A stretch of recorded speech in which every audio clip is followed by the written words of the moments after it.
The Life and Adventures of Santa Claus. Youth, Chapter 3rd. The Adoption. The Master Woodsman suddenly rose with knitted brows. "There is a strange presence in the forest," he declared. Then the Queen and her nymphs turned and saw standing before them Necile, with the sleeping infant clasped tightly in her arms and a defiant look in her deep blue eyes. And thus, for a moment, they remained, the nymphs filled with surprise and consternation, but the brow of the Master Woodsman gradually clearing as he gazed intently upon the beautiful immortal who had wilfully broken the law.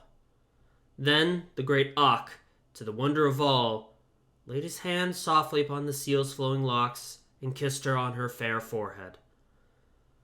"For the first time within my knowledge," said he gently, "a nymph has defied me and my laws.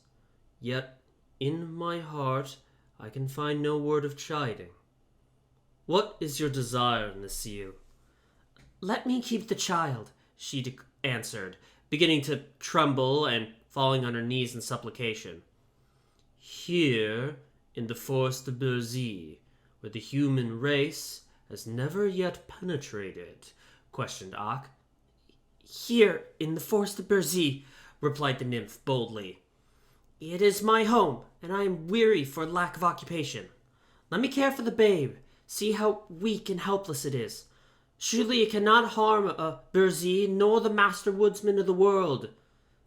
"But the law, child, the law," cried Ak sternly.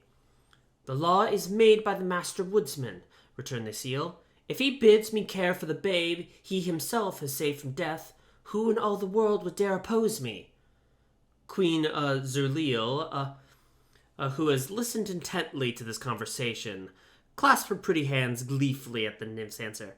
"Oh, you are fairly trapped, O Ak!" she exclaimed, laughing. "Now, I pray you, give heed to Necile's petition." The woodsman, as was his habit when in thought, stroked his grizzled beard slowly.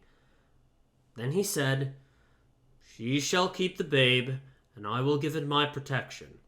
But I warn you all that this is the first time I have relaxed the law, so it shall be the last time. Nevermore, till the end of the world, shall a mortal be adopted by an immortal. Otherwise we would abandon our happy existence for one of trouble and anxiety. Good night, my nymphs." Then Ak was gone from their midst, and Necile hurried away to her bower to rejoice over her new-found treasure.